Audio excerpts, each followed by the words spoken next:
I've worked in many places. I think it's the only one where you can actually say, yes, you are part of the family, and yes, your voice, people listen, and this is why the business is so strong. And I think this is why today the Waterside is still where it is, because this has been going on for years and years.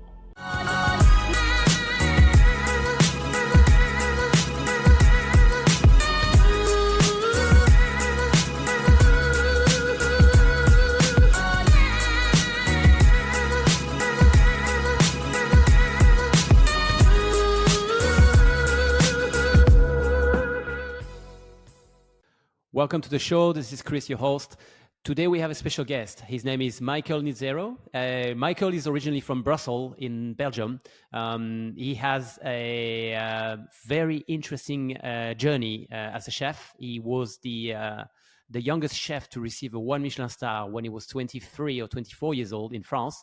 Michael has worked in many places, many interesting places. He has been the sous chef at the Waterside Inn in the UK for many years as well, under the guidance of Michel and Alain Roux. Now Michael is the instructor chef at the newly created Waterside Inn cookery school in the UK. We speak to Michael for about an hour, just over an hour, and we get to understand a little bit the mind behind the chef, understand how he managed to stay on top of the game, how he's accomplished so much, and what he sees for the future for himself and for the restaurant industry.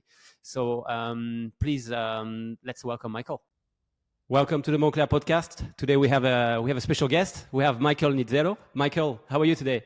Yeah, I'm good. Thanks for having me.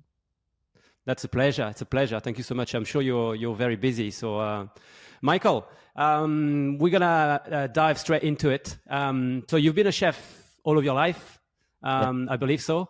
Today you are the chef instructor at the Waterside Inn in the UK. Can you tell us a little bit about that, about what the Waterside Inn is and what is your role today? So the Waterside Inn in Bray is an institution, really. It's a 3 Michelin star owned by Alain Roux, son of Michel's, who opened the Waterside Inn. So Mr. Michel opened the Waterside Inn back in the 80s, and the rest is history. Really, is one of the emblematic restaurants for French cuisine in the world. It's 3 Michelin star, and I've joined back now the family since 3 years. Yeah, 3 years. So 3 Michelin star for, I believe, what is it, over 30 years, right? Well, if all goes well, next year is 40 years 3 Michelin star. Incredible. I don't think there is many in the world that have held the Michelin star for that long, right? No, so it's third oldest. The 2 oldest are in France, and third oldest is the Waterside Inn. Yeah. Wow, incredible. Well, I'm sure that's a lot of pressure as well to run the kitchen and to assist with all the operations.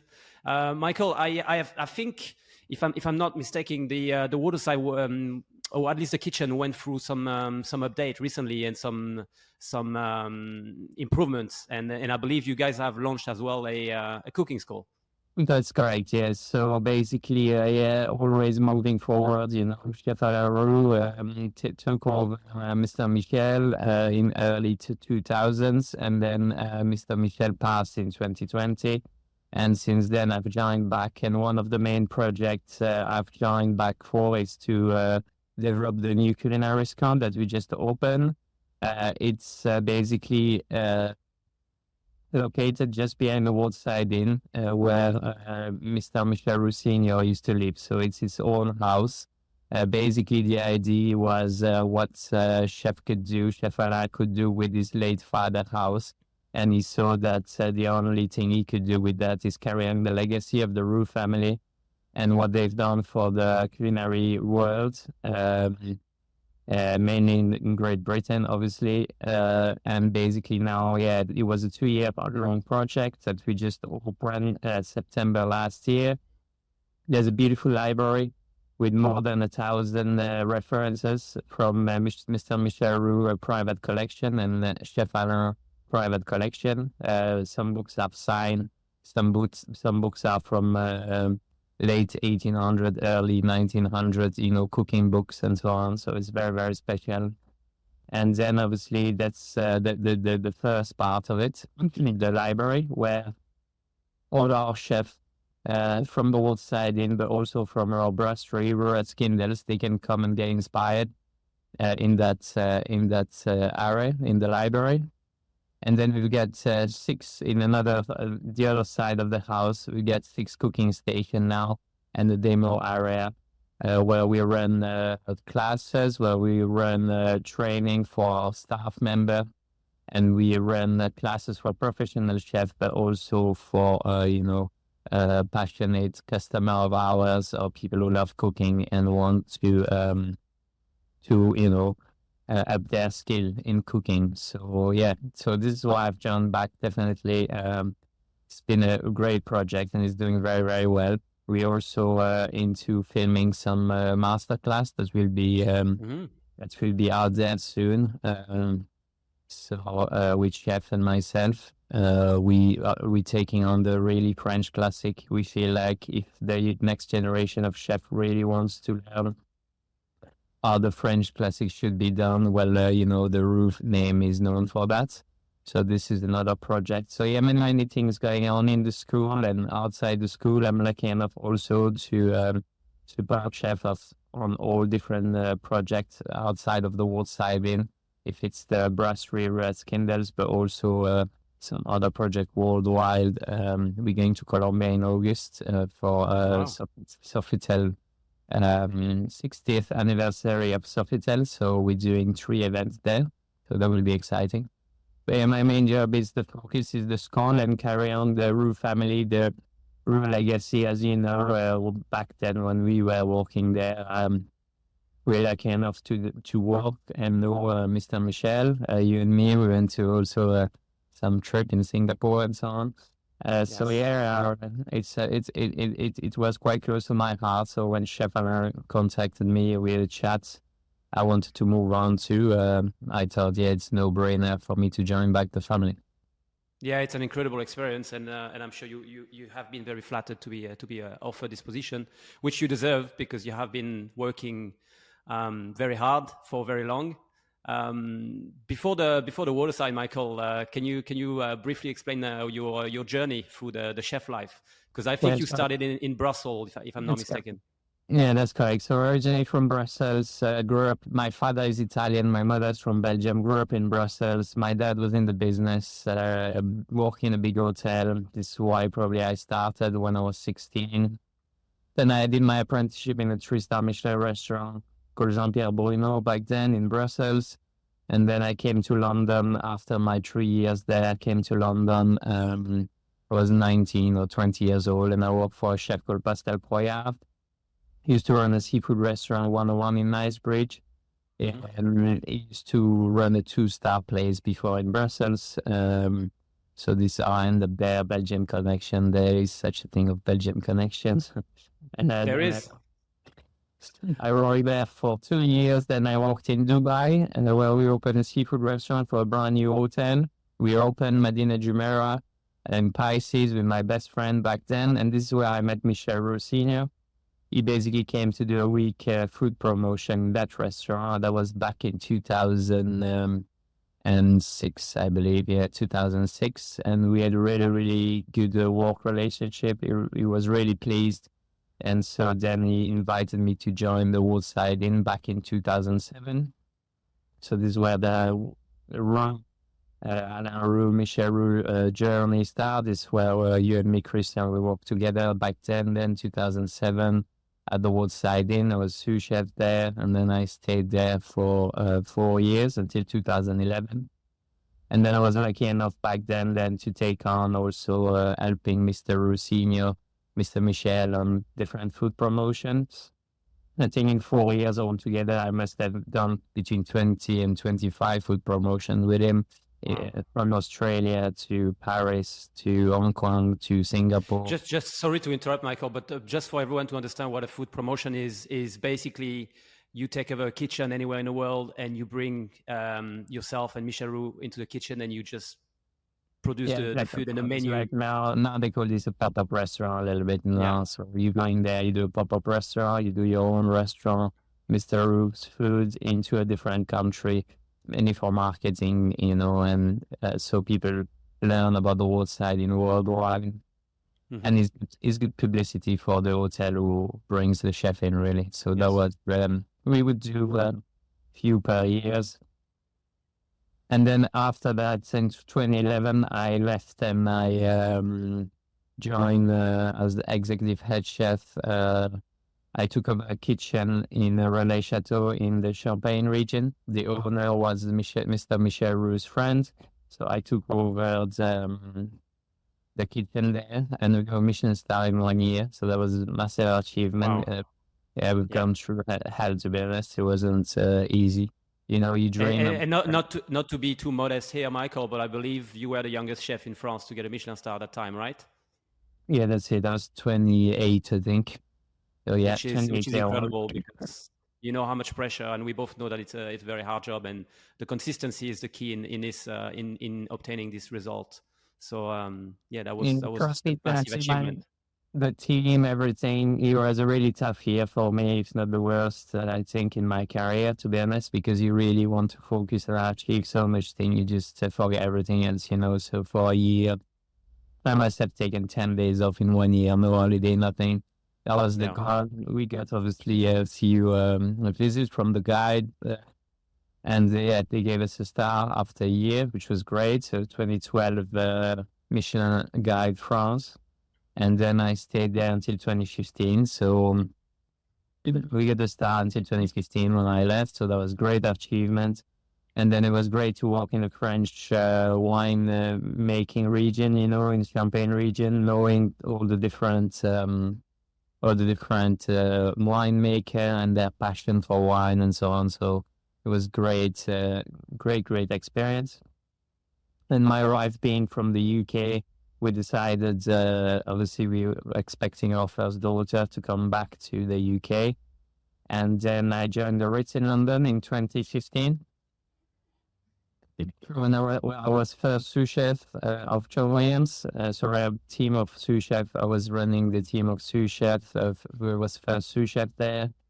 And then we got one Michelin star also there in 2017 guide. So 2 years later, it was the first time of the Ritz history that they ever achieved a Michelin star. So that was together with John Williams and the team, obviously, big team there.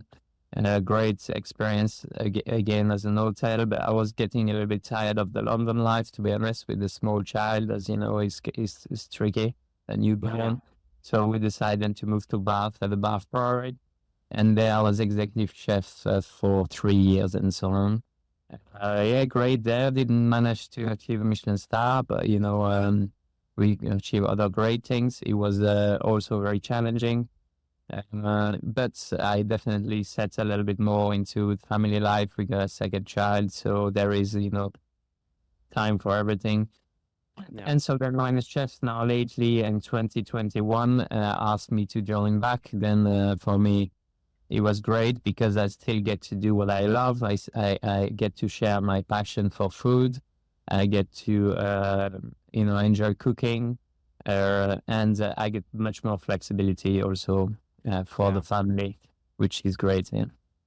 Yeah, because it is a profession that everyone knows that you have to spend hours and hours and days into the kitchen, and the balance between your life, your personal life and your professional life is never easy. So do you feel like today you have more time for your family and you have more time to be present as a father and as a husband? Yeah, obviously there's still the time and weeks, where I'm a little bit more busy than other, but I think overall, it's not just about being there physically, but also there mentally. When you run a kitchen every day, all day, and you have staff to manage and menu to change, and it's a lot, and it's very tricky just to switch up and focus on the family. So I think not only I get to spend more time with them, but psychologically I'm also more present, because this job, and when you want anything, I think when you want to achieve high success. At some point, something's got to pay off. So you got to sacrifice something. So especially in the Yeah. kitchen world, you you have to be surrounded by people you trust. But at the end of the day, you have to be there, to run the place. So Yeah. Yeah. And how do you take care of yourself working in a kitchen? Because as you know, like all the attention, all the focus is on the food. But um, what do you do for to help yourself to just stay on top of things? Because obviously you are often on top of things, and you are a high achiever. What do you do to maintain that? well, structure is very important. I think I try to plan my day as much as possible, uh, and try to delegate to people, empower people is quite important. I would say over my career. Uh, Try to inspire people, be there, and lead by example. I really struggle not to be present uh, um, and show people how it's done, and try to inspire them. And I think that's the main thing. If you have a good plan and you are organized well, and you have less chance to fail. I think the main thing is to be ready and be organized, and then all your team know what to do, when, and what to expect. Really, the more I always take it like a little bit like when you go on the battlefield. You have your generals, you have your soldier, and you need to, Hmm. especially in the kitchen when you have 12 chefs, 20 chefs. Everyone's got their own roles. Everyone needs to know what their job is, and everyone's got to stick to their job, and then the big plan will come together somehow. So, Yeah. organization and making sure everyone knows what they're doing and are respected in their own role. That's the important thing. Yeah, I think Yeah. that makes you succeed in kitchen. Yeah. Yeah. No, for sure. The focus is intense. Do you manage to switch off when you go home after these long days? Yeah, it's tricky, especially these days with phones and everything, emails, and also there's always something going on. Especially in my job, it's not like this. The positive is I can be at home more. I have more, if you want, more flexibility. However, my job kind of never stops in a way because there's always requests. Maybe there's some customer or chef need something or something different because I'm kind of involved in all different side of the business, from the online shop to even a little bit social media, the school, obviously, which is my main thing, to order promotion or anything else that chef needs hand with. It kind of sometimes it's tricky just to switch off. But yeah, I do manage anyway more than before. I think the main thing is, yeah, to try to just leave the phone out at home and Yes. go out with the kids and do. Yeah, yeah, yeah. I think no matter what you do, no matter if you work in a kitchen or if you work as a leading position, when you're home, it's quite important to know when Yeah. it's time to be with your family and be present. It's so easy to be distracted. So you're pretty much the ambassador for the Waterside Inn now, or for the Roux's, Alain Roux and Michel Roux's kitchen or cuisine. Mhm. And then I'm the ambassador. I mean, I get two head chef who are doing great job at the Waterside Yeah, Inn, and the reason why, we still have 3-star Michelin, obviously Chef Alain, and why is this what I think I am? I would just, help where needed. I run the school. I want to be very humble there. I'm not, I'm just like, helping out where needed, supporting chef in different to try to take pressure off him when he needs yeah, it, and that's my role really, and make sure the school is a success. Make sure whoever comes to our classes, they have a unique experience of the Waterside Inn. I think I've been lucky to know the family for a long time and work with Mr. Michel. And what I want is when the customer comes to the school, they really have just more than a cooking class. So they come here with us, we have a little speech about the Roux family in the library when we start the day. Then they go into the kitchen, they sit down around the demonstration area, they have coffee and croissant and stuff. Then they look at the demo and then they go into their own station and they get to cook what they've seen. And then we have a beautiful garden where they can walk around. They get a kitchen tour of the Waterside Inn, a professional kitchen. They get to eat in the true Michelin star restaurant for some of our packages too. So people come to us, they really have sparkle in their eyes and they have smile on their face, when they leave, because it's a unique experience for them. And I think this is what we are about. If it's in the restaurant, the service side, as you know, is very, very strong. At the Waterside Inn, it's always been a lot of dishes are prepared in front of the customer still, which is very rare these days. Obviously, the kitchen also carry on that legacy, cooking amazing produce to the best, of their capability to maintain and keep these 3-star year after years. And I think that's the strong point of the Waterside Inn. We all are a little bit brand ambassadors, It's not only Chef Alain. I think he puts all of us, Adam Wright, Fabrice, myself, Frederick, the management team are very, very, even Laura, Chef Alain's wife, we are very, very close, all of us together. And we all work in the same vision. We all have the same vision. We all listen to each other. We don't have a CEO who you need to talk to, who doesn't care, who just run the business. The owner is there every day, and it's very rare these days. We don't try to expand too much. So decisions are taken very, very quickly. And then, as you know, Chef Alain is very open to criticism or exchange. So between, I would say, the management team, which are maybe 6-7 of us, throughout the whole operation and the whole different restaurant or things we're doing, I think this is where I think are very strong, because there's no big heads or anyone thinks they're a little bit special, or anyone think they've been here for a long time and they can, everyone listen to everyone. And this is really make work. It's not even work for me, really. It's like walking into a family. Yeah. And I know it sounds, a lot of people say, family first and come join the family and things like this when you walk in big hotels. But apart from the Roux family, I've walked in many places, I think is the only one where you can actually say, yes, you are part of the family. And yes, your voice, people listen, and this is why the business is so strong. And I think this is why today the Waterside is still where it is, because this has been going on for years and years. Yeah, 100%. And when you mentioned the term family as a business, as a whole, this is something I can vouch for, because when I stepped into the Waterside many years ago, this is one of the first things I felt.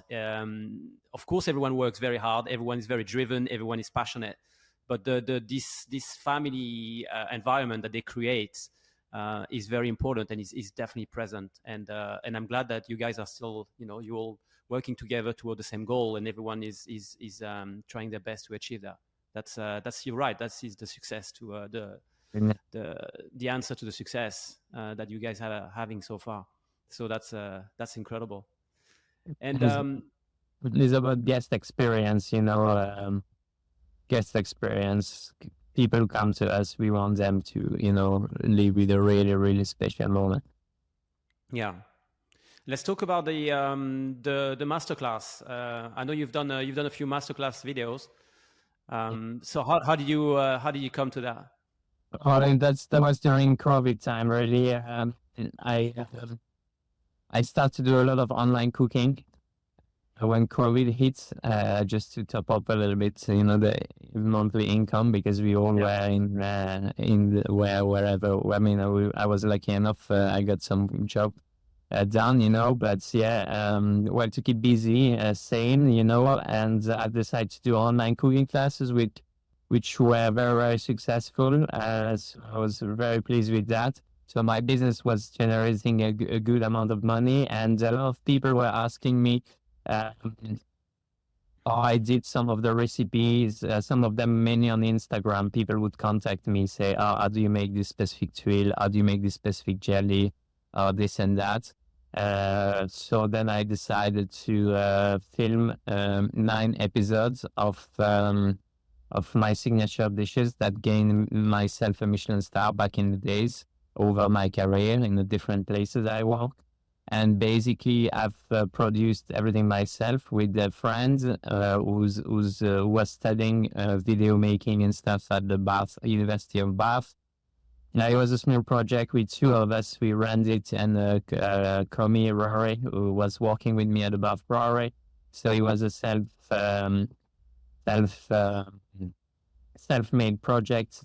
Put my own money in there, and then I got published by a platform called Cheflix, where they feature Michelin star chef and their recipe, all different chefs. So then we came to an agreement, and now they are featuring my masterclass. And actually, funny enough, I have another meeting with them this afternoon where they potentially want to do more. So we'll see if they're interested. But that will be completely separate from the one I will be making with Chef at the Waterside. The one from the Waterside Inn masterclass will be available to stream on the Waterside Inn website. And then the other one, we'll see how it goes. But my masterclass at the moment are featured on Cheflix, and I think it's €15 a month or €12 a month, and then you can have access to all the classes on there. And I think definitely there's more and more tools out there for young chefs who want to learn, like if it's Granda app or if it's Cheflix or Masterclass, the actual Masterclass brands. There are things out there that are very inspiring and interesting. Our podcast, like we're doing today, is very, very, very good. Yeah, it helps people understand a little bit the person that is behind the chef, and that how you got to where you are today, what you've done, and to understand a little bit that no matter which path you're taking, if you're putting your head down, like you say yourself, and if you work hard, anything is possible, really. Mm-hmm. No, I would say definitely find the right mentor if you're a young chef and you start in the industry. And then from them, like you said, put your head down and learn the most you can. And we are now in a period where owner and chefs and head chefs more and more aware of mental health and the way people should be treated in kitchen, and the way working hours and everything, I would say, compared to our times or even before that. So it's all positive. Yeah, cooking is an amazing job, and we will be, rewarded greatly if you work hard. Invest 10 years, from 20 years old to 30 years old into your own training and into working in different kitchens for 2-3 years average, 2-3-4 years average. Learn from the best, and then be your own self after that, and you will be greatly rewarded. That is like everything else. You will have to invest in your own time and yeah. But this is the power of this video that you were talking about, all the masterclass, because it gives young chef an access to some recipe or some techniques that they may not have unless they go to work in specific restaurants. Mm. And we both know that if you work in a restaurant, it's it takes a little bit of time to get through all the sections and to learn all the recipes and all the techniques. Mm-hmm. And you have to master that techniques and these recipes before you can move to the next stage. When with all these videos and online teaching lessons, you do get access to some incredible techniques that you can just practice at home. And if you don't know something, you can know it. There's a lot of information out there that helps you become better as a chef, and that's what you're helping with. It's great time now to be a chef, to be a learning chef, because you have so much access. Like back in the days, in our days, when you used to create dishes, to buy books and look at books and picture and write the recipe, which sometimes were not even the right recipe. They wouldn't put the right recipe in the books. The big chefs. So you'll have to work in their kitchen, give them your life and your time, so you could get a little glimpse of some kind of recipe or anything. But nowadays, if you do that, you work in good places, and on top of this, you get all this exposure to all different sort of videos and tutoring and online things. It's like everything, though. It's like books. Also, you have very good books and good books that are not good. So it's important to know what you're watching and who you're following and things like this, and what's important. But I mean, these days and age is great to be able to be out there working great kitchens with the great, at the end of the day, lifestyle. Also, you can get a great lifestyle balance, and then on top of it, you get all this app and all these master classes where you can learn even more. So I think it looks very positive for the future. All these upcoming chefs in their 20s now, who are passionate, who want to learn. It'd be very good to see what the restaurants worldwide scene will be in 10 years' time. Yeah. Do you feel like the restaurant industry has changed over the past 10, 15 years, or maybe since COVID? Do you feel like there's a difference in what people expect, what people want? Yeah, the frequency on when they go out, or? I think since COVID, definitely it's changed overall. People had to adapt mainly on our side, on the business side of things. Finding staff is getting very, very tricky. So whatever staff you have, you want to look after them. So a lot of restaurants have to shut 3 days a week. A lot of restaurants have to open only in the evening because they haven't got the staff to be able to cover, and they want people to have a good lifestyle and good balance. So overall, because I think all the restaurants had to change their ways, smaller menu, shorter a la carte, smaller choices and things, just to be able to cope. The restaurant scene has changed, and people, I think people, there's a lot going on, to be honest, between the crisis a little bit, the price rising. It is a difficult time for restaurant in general. Anyway, where I'm from, like where we are here in the UK, it's not easy to run a restaurant today.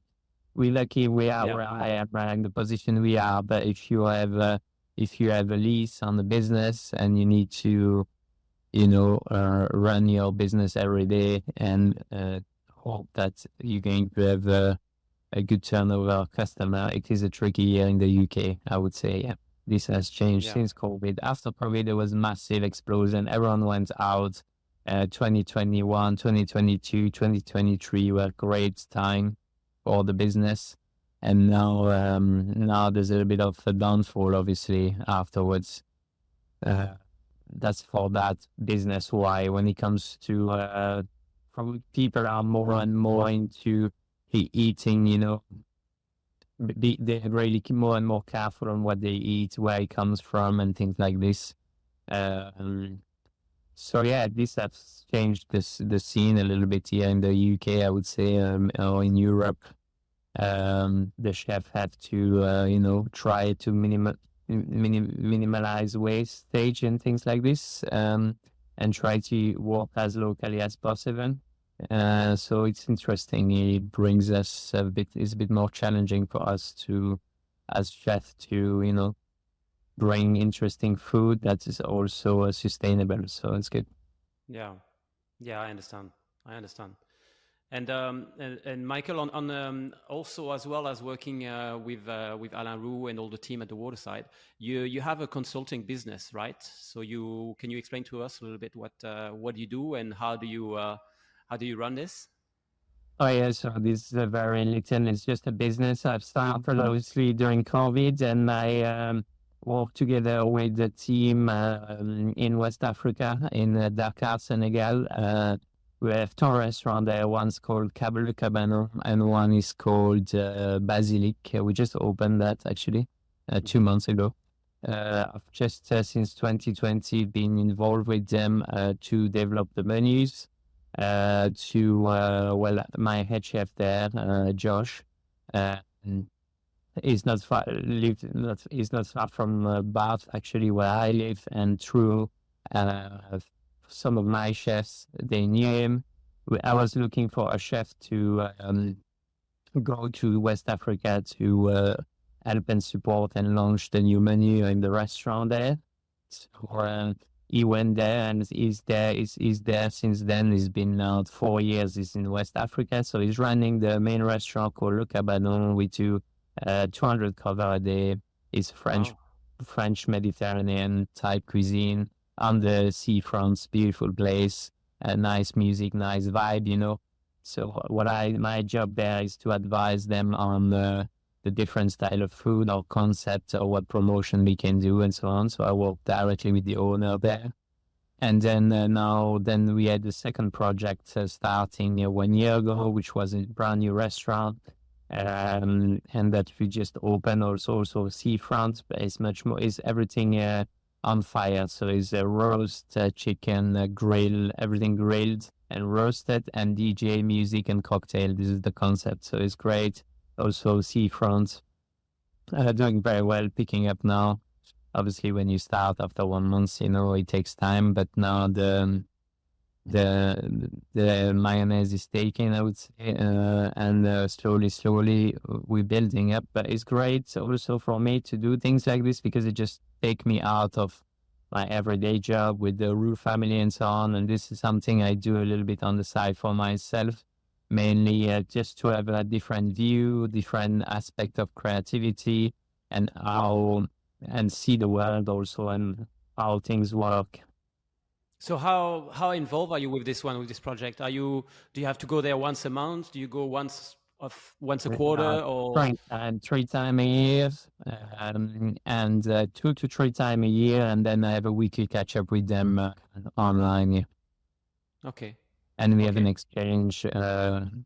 Normally I do this on my day off, obviously, in the evening, and then I just catch up with the team there, see how things go, see how the business goes, see if we need to change the menu, send some recipe down there, exchange with my head chef there, see what he wants to do. He talks to me about dishes, I talk to him about dishes, and basically we just go from there. And then normally we draft the menu, and then I do try to be there when we launch the new menu, or like when we launch the new restaurant, or when we do some trial or the new menu, so I can taste the food, and together we can improve things or change things around.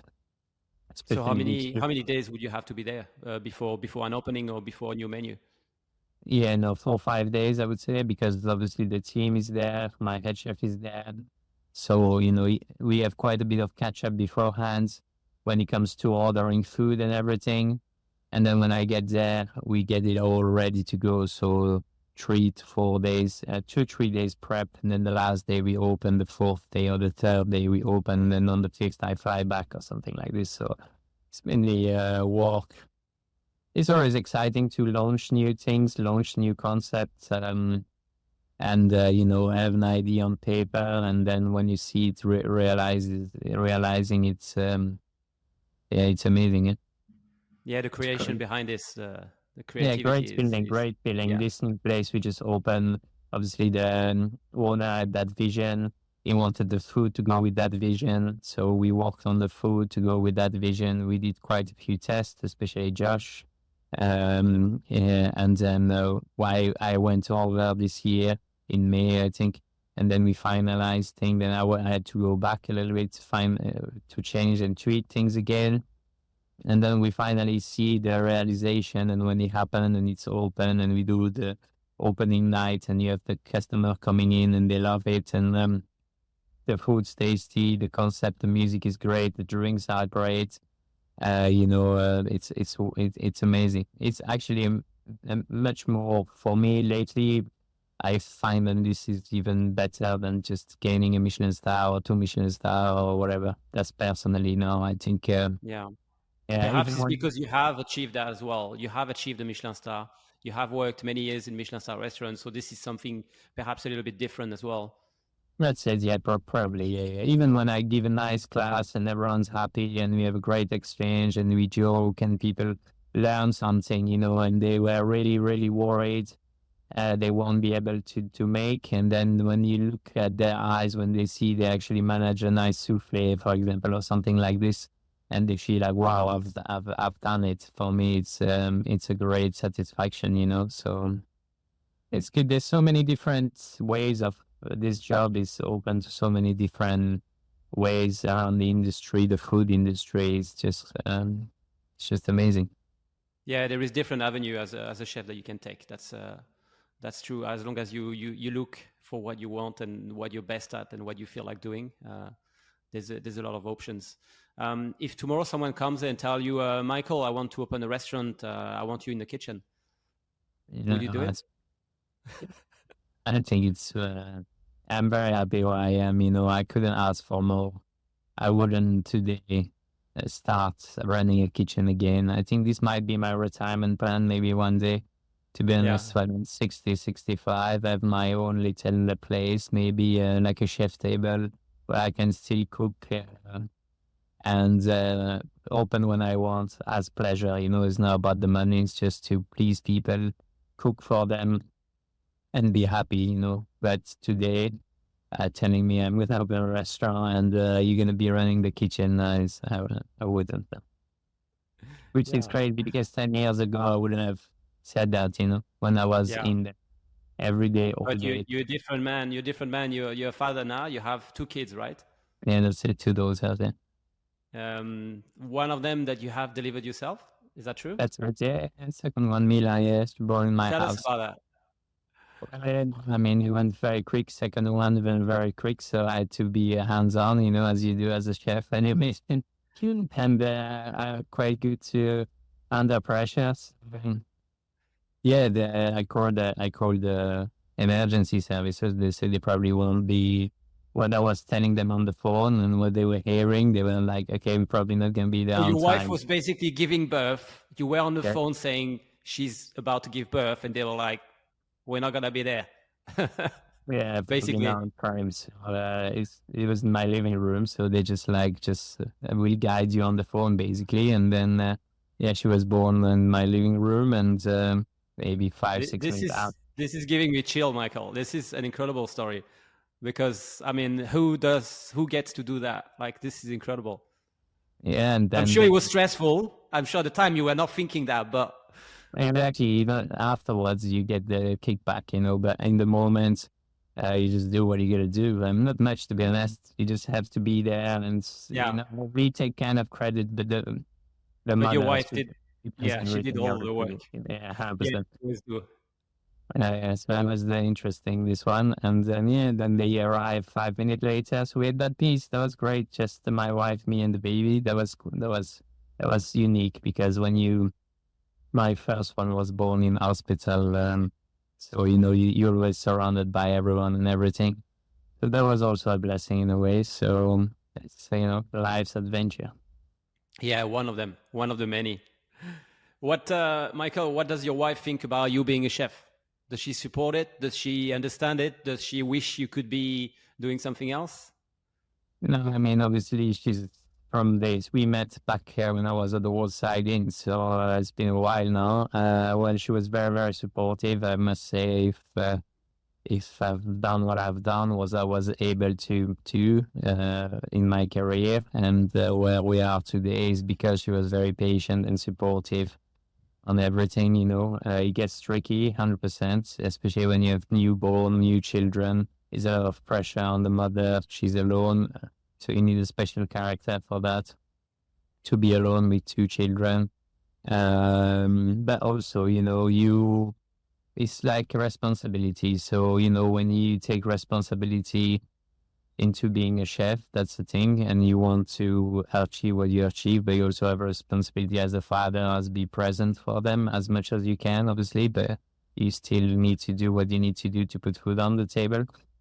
But, I must say she really understood that and supported me. And now that I've changed my choice, obviously she's more happy because I'm more present, not only for her, but really for the children, And I actually have a relationship with my two children, which is great. But I get to also work, and it's important that children see that to make something in life, you need to work to achieve things. That's 100%. Yeah, she now was always the chef. She was always supportive in my choices, which is great, which in a way paid off because we have what we have today also because of that. And, we don't have to worry or things like this. I mean, there's always worried, but I think, I think overall I also achieved what I achieved because she was very supportive, 100%. Yeah, yeah. What if tomorrow one of your kid, turns 14, 15 and tells you, Dad, I want to be a chef? What do you say? Well, I would be, mixed feeling really. I think like my dad, when I was 15, 16, I would have mixed feeling because it's a tough job, tough industry. It brings a lot of positive, but you have a lot of sacrifice. And to be honest, in my 20s, that, I've never been to watch a football match, still ever. I've never been to a concert, ever. There's things you just don't do as normal people do because you always work on the weekends, you always work on Easter holidays, you always work when people are. So as an individual, you don't really care in a way. So as me, I was like, yeah, fine, I'm just working. It doesn't matter. But when you become a dad and you see it differently, So I mean, not everyone, but it's how I felt then. I felt like, okay, maybe I should be more present with them when things like this happen because they're only small for a while. So Yeah. it's important for them that you are present at the end of the day. So if one of them want to be a chef, I don't think I'd be. I mean, I'll obviously respect what their choice is, and I'll advise them and I'll tell them, and obviously they'll get work experience with me. I'll make sure it's as hard as possible so they decide to stop. But no, but I'm joking. But I'll help if this is what they want. Obviously, I'll help them the best I can then. But we'll have a serious conversation about it because it's not just about the first 10 years. It's a lifestyle then. And it's got to be a lifestyle, not just a job. If you want to make it right and if you want to succeed, they need to understand it's a lifestyle. It's not just a job. Yeah. Yeah. What's you mentioning success, and what's the one thing you could tell the young Michael 20 years ago or 15 years ago, if you could just share one advice to tell yourself? Yeah, I would tell myself, don't rush into things too much, take your time and enjoy the moment, Sometimes we just in that moment, we already want to be the other moment. We want to be further than this. We want to have 1-star Michelin when you're 28. You want to be a sous chef when you whatever. And sometimes maybe you're not ready, Sometimes maybe I would tell myself, look, step back a little bit, take your time, enjoy the moment, enjoy the cooking. I would say sometimes to young Michael, hey, you know what, just go out this time with your friend and have fun. And don't go to bed straight away after service because you have a big one tomorrow and you have to show the example and you have to be, 100% as much as possible all the time. I mean, that was my mentality back then, and this is probably why I achieved very, very quickly. But I did miss on a lot of things that I can't get back at the end of the day today, which is good because, okay, in a way, it's good because I achieved what I achieved, but in a way, these days are gone and you can't get them back. So I would say myself or any young chef, especially the new generation, a lot of people want a lot of things very, very quickly and, take a little bit longer, take more time, stay one more year, settle a bit longer, learn the extra thing you could have learned. And you would become also a stronger chef. I think it's a little bit like you see these professional athletes when they start very, very young, they're 12, 13, 14, and they get to an age, they get burnt out very, very quickly, Not all of them, but a lot of them. So I think it's good to enjoy your youth when you can. Okay, I'm not that old, but in the 20s, obviously you have to sacrifice for your career, but you also have to think sometimes you have to do you and spend time with your family, your parents or friends, and go to concert, go to a football match, or do something else you like. Because it's something I learned also. Because you get, as a chef, you get into this spiral, or as a professional where you put a lot of time into thing, where you get into the spiral thinking you are that thing, like you are a chef, or you are a tennis player, or you are a Formula One driver, or whatever.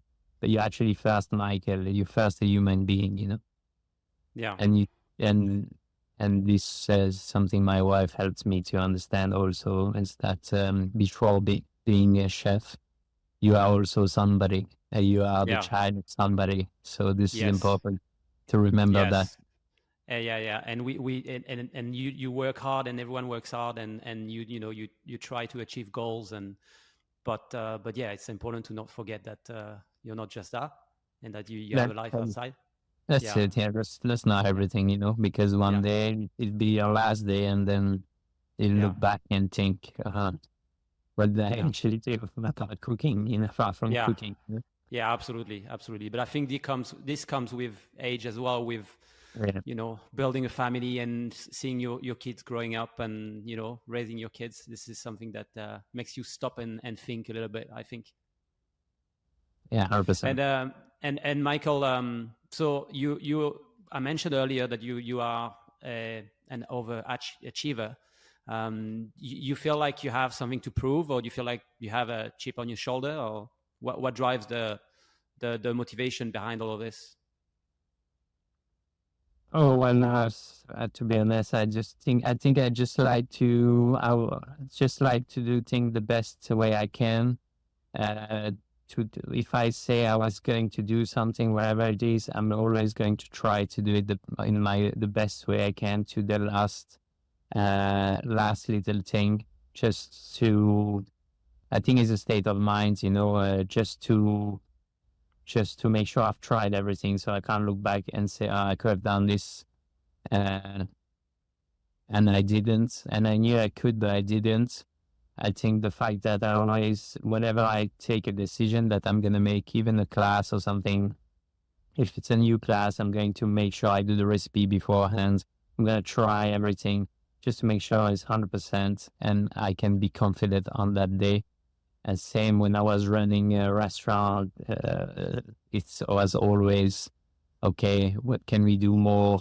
How can we be more ready? What can be done to make sure, we're on top of our game? And it was always like this, basically, which also, like I say, require a lot of sacrifice and time then, because, I could go home at 5 p.m. and then I leave the team, run the pass or whatever in the evening, but I knew maybe it wouldn't be 100% all I wanted, so I was there present for that. And I don't think it was I want to prove something to myself. I think I just wanted things to be done in a certain way, to a specific standard. And I like to push myself towards this. I did a lot of rowing in my own time, from 12-year-old to 16, roughly, just before I start working in the kitchen, obviously, for 4 years. And that was everything. When I was training to the best I could, the most I could, whatever my coach was telling me to do, I would do it to the 110%. And also I did the Belgian championship and the European selection and things because of that. And I think it's a state of mind. And if you, as whatever you do, in a state of mind, even when it comes to doing master classes, filming, we had a small budget, but I wanted the best project, so I got the best project. I wanted to take my time to show things. You can always cut corners. You can always, like when I do even small video editing for some app or anything, you can always edit, but you can always force yourself to do a little bit better. And every time you force yourself to make a little bit better, you give this little extra that makes you better, and then your skills get better, and this is how you grow. and you achieve. That's what I think. Yeah. That's definitely true. And do you still row? Do you still have time to practice rowing? No, unfortunately, now I'm actually starting to think about it. It would be good to go back on the water just to switch up. Really, would be good. Yeah. It's important, and then only you sometimes can schedule this into your calendar if you have the time.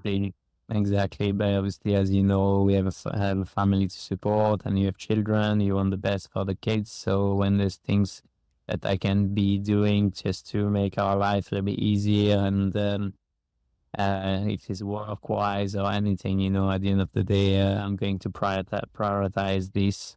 But yeah, it's important to also get time to yourself. Yeah, definitely. And I can feel now it's starting to, tickle me a little bit, where I'm like, okay, yeah, I would like to take an hour, just go on the water and row for an hour, switch off, do something for me. Yeah. On myself. But yeah, I mean, it's starting to be in my head, so I will. Exactly, like you said, once it's in your head, it's getting it happen. It should happen. Yeah, 100%. 100%. All right, Michael, if you are not a chef, what do you think you would do? If for any reason you didn't start as a chef, is there anything that you ever thought you could become or you could do?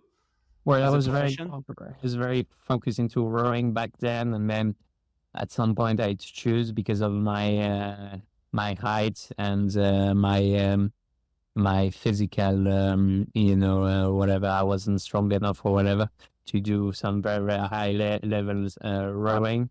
So that would have been a career I would have liked potentially. And then I really like, vintage cars and racing and karting. So I'm a little bit of a petrol head, to be honest. So I would probably be doing something into cars. But again, if I would do something into cars, I would be like, I'll try to be in one of the top cars or whatever it is. Yeah, so that could be another retirement plan, but we'll see. We have time. Yeah, you're gonna be busy, yeah? Between running the restaurant and rowing and dealing with cars and that's the rest. But hey, once you're busy, I suppose this is it's not just an instant. It's a lifestyle, I suppose, to keep moving, keep doing things, and keep learning. 100%. Keeps you healthy, also, Yeah, Michael, you mentioned that when I did this pre-interview check or questionnaire, you said that you always have a pot on the fire. What does that mean? There's always something cooking in my life, I always have something. If it's not something going on in West Africa or for chef, chef keeps me very busy anyway. But I always like to, like now Chef League say might want to do another masterclass on the side, or we're working on the masterclass project. There's always something going on, definitely. I always try to be, I have people approaching me, for ID, for requests, for recipe ID, for dishes, even feedback, texting me for feedback or things like this that I really openly give. Or if I take the time, I try to always take the time for people when they were young chef or anyone who wants advice and things like this. So there's always something cooking, definitely. Yeah, definitely. Yeah. Thank you so much, Michael. I really struggle to just sit down and do nothing, and it's an art, and it comes from being a chef. I think you have not been trained to sit down and relax. You've been trained to be always on alert and be reactive and be ready and deliver every time. So it's something you have to relearn, I think. Yeah, Michael. Before I'm going. Yeah, sorry, I was saying before I let you go. You get to eat anywhere in the world for an hour. Where do you go, and who do you take with? It can be past or present, anyone in the world. Doesn't matter about how to get there. You're just gonna get there. Yeah, who do you choose?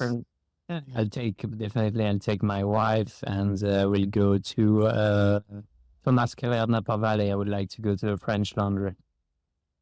Have you tried? It's No, you haven't. I've never been though, and he's been on my. I've met Thomas Keller not long ago. He was the main judge for the Roux Scholarship. He's such an inspiring character, and I think it's also one of them, like the Waterside Inn, that you have to experience. Like Paul Bocuse, Waterside Inn is built so much in California and in the culinary world in the United States. Thomas Keller. So I think it's one go-to. Yeah. And I think one thing that helps him become this as well, this figure as a chef, is the book as well, the French Laundry Cookbook, because all the stories in the book are very very interesting and very they reflect the mentality of the kitchen and of the chef to take care of the staff, take care of the produce, take care of everything, and it's writing. No, it's not like just writing a book just to write, like a lot of people do sometimes. I met him. He's generally a nice guy, generally look after his people, look after the customer. Is really in the kind of mentality I really like. So this would definitely be on my, if I didn't have to pay for nothing, like you say, and go somewhere, because it's somewhere you go for the experience. So you'll have to go enjoy the wine around the Napa Valley, obviously, and live the whole history, You just don't go there, eat in the restaurant, fly there, eat in the restaurant, fly back. It's got to be an experience. So I would definitely experience that. I'm a bit more of liking when there's a history behind restaurant, more than just something that just opened. Obviously, the chef is doing amazing and so on, but when there is a history behind and there's a legacy behind it, like with us, and you can share and you can feel that when you're there, I think as a chef, you achieve a lot when you can share that and people feel when they come to your restaurant. Yeah, the experience is, I think, the key word of this conversation, because no matter if it's the experience that you get at the Waterside Inn when you go to the cookery class, or when you eat at the table for lunch on a Sunday, or if you go to Thomas Keller for dinner with your wife, I think the experience is all that matters. The thing we remember. It's not just about one thing. It's many things together. Yeah, 100%. That's what makes these places unique, really. Yeah. And people look more and more for that, by the way, if we finish on this. People look for experience these days. Not just about just eating nice food, especially when you charge the prices we charge, or Thomas Keller charge, or whatever. The experience is everything, because people more and more who can afford places like us, they can afford anything. So they just want something else. They want to feel something different. And that's experience at every level, even if you do something small, if you have a small shop, or if you customer service, the experience, that's what makes you different. And unfortunately, we lose this more and more. You go into a shop, no one's talking to you. You can buy everything online these days. You buy good, you don't buy it. No one cares, really. I think we lose more and more this sharing and this hospitality. Hospitality, in the sense of the term, really the real sense, which is welcoming people and being helpful and being friendly, because we're losing the contact with people a little bit. Yeah, 100%. That's sad. It's so nice though when you can exchange and you have a nice contact, and when there's the sense of generosity, hospitality. You pay a lot of money or whatever, but then you just remember it forever, because it's the whole experience. Yeah. Michael, thank you so much. Pleasure. Where can people find you? Are you on Twitter, on Instagram, online? I think Instagram is or LinkedIn for professionals. I'm quite active, not active, but I'm quite there on LinkedIn and Instagram. 100%. So any question, anything, I'm there on Instagram. All right, I'll put your handle on the footnote, and everyone can find out where to find you, where to Thank reach you out very to much. you. Cheers, Michael. Thanks, Chris. Bye-bye. Ciao.